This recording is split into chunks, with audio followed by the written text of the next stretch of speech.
सोने के बाद आत्मा कहाँ जाती है, इसके बारे में बहुत कम लोगों ने सोचा होगा। वीडियो शुरू करने से पहले आप सबसे एक सवाल है। आप में से अपने जीवन में कभी भी जय श्री राम बोला है तो कमेंट्स में जरूर लिखे जय श्री राम। अगर आपने कभी श्री राम का नाम नहीं लिया तो ना लिखे। शुरू करते हैं वीडियो। कभी कभी हमारे मन में बहुत सारे प्रश्न उठते रहते हैं। उनमें से एक है, सोने के बाद आत्मा कहाँ जाती है। जब हम रात में सो रहे होते हैं तो उस समय आत्मा के साथ क्या होता है? वह शरीर में रहती है या कहीं और चली जाती है? ऐसे और भी कई सवाल हैं और लोग उनके जवाब जानना चाहते हैं, क्योंकि हर कोई अपने बारे में सब कुछ जानना चाहता है।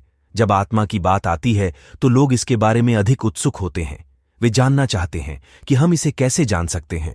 ऐसे कई लोग हैं जो इसके बारे में बात करने के लिए संतों की मदद से उनके पास आते हैं, क्योंकि आपने देखा होगा कि आज आपको ऐसे कई बाबा मिल जाएंगे जो आत्मा के रहस्य बताते हैं, विस्तार से बताते हैं। लेकिन अगर आप जानना चाहते हैं कि सोने के बाद हमारी आत्मा के साथ क्या होता है, तो आज हम आपको बताएंगे, सारी सच्चाई बताएंगे। चलिए जानते हैं आखिर सोने के बाद हमारी आत्मा कहाँ जाती है। आत्मा हमारे शरीर में ही रहती है। केवल हमारा शरीर सो रहा होता है।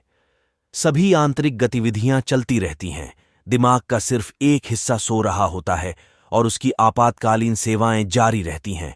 और सोते समय हमारा दिमाग सोचना बंद कर देता है। आत्मा चेतना का स्वरूप है। वह न तो सोती है और न ही कहीं बाहर जाती है। आत्मा निरंतर विकसित होती रहती है। हमारे चेतन और अतिचेतन मन लगातार काम कर रहे हैं। अगर हम विज्ञान की बात करें तो विज्ञान इस बारे में बहुत कुछ बोलता है, क्योंकि बहुत सारे प्रयोग किए गए हैं और उन प्रयोगों के आधार पर यह हमें बताता है कि जब हम सोते हैं तो हम उन जगहों पर जाते हैं जहां हमने पिछले जन्मों में जन्म लिया था। ये सुन के आप सन्न रह गए ना? कभी कभार हम उन लोगों से मिलते हैं जो मर चुके हैं, या फिर हम कभी उनसे मिले ही नहीं हैं।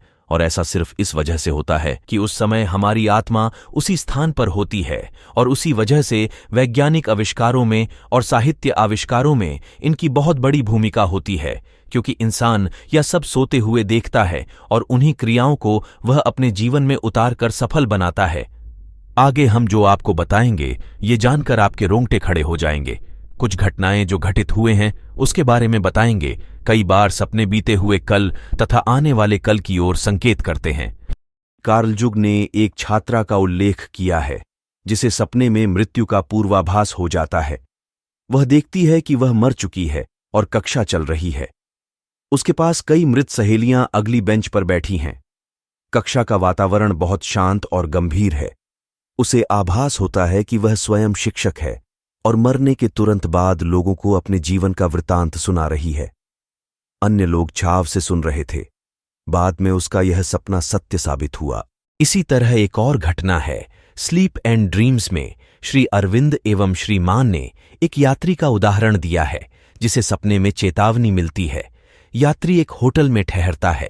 स्वप्न में वह एक वेटर को उसकी अर्थी की ओर इशारा करता है और अंदर प्रवेश करने के लिए कहता है। सुबह कमरे से बाहर आते समय उसे वही लड़का दिखता है, वैसे ही वस्त्र पहने हुए लिफ्ट की ओर संकेत कर रहा था। यात्री जब लिफ्ट की ओर जाने ही वाला था कि अचानक लिफ्ट टूट गई और उसमें सवार सभी लोग मारे गए। स्वप्न विश्लेषक J.R. ब्लैंड ने प्रसिद्ध शासक नौशेर खां के ऐसे ही एक सपने का जिक्र किया है जिसके बारे में हम आपको बताएंगे।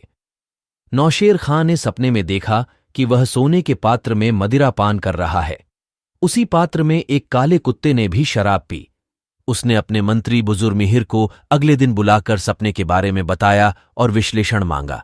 मंत्री ने जो विश्लेषण बताया उसके अनुसार उसकी प्रिय रानी के पास कोई काला दास है, वह उसका प्रेमी है। यह बात अंततः सही निकली। गौतम बुद्ध के जन्म से पूर्व उनकी माता महामाया ने स्वप्न देखा था कि 6 दांतों वाले हाथी ने उनके शरीर में प्रवेश किया है। स्वप्न शास्त्रियों ने इसकी व्याख्या करते हुए बताया था कि जन्म लेने वाला शिशु या तो चक्रवर्ती सम्राट होगा या महान संत। भविष्य में यह बात सत्य हुई। महावीर के जीवन में अस्थिग्राम के शूलपाणी मंदिर में रात के अंतिम प्रहर में देखे गए ऐतिहासिक स्वप्न का महावीर ने स्वप्न में पिशाच की मौत, सफेद पंछी, कोयल, फूलों के 2 हार, बैल, कमल के फूलों का सरोवर, समुद्र, रवि की किरणें, बाहों में लिपटा पर्वत तथा मेरू पर्वत की चढ़ाई देखी। उसी गांव के ज्योतिषी ने 9 स्वप्नों का विश्लेषण किया और बताया था 2 फूलों के हार वाले एक स्वप्न का विश्लेषण।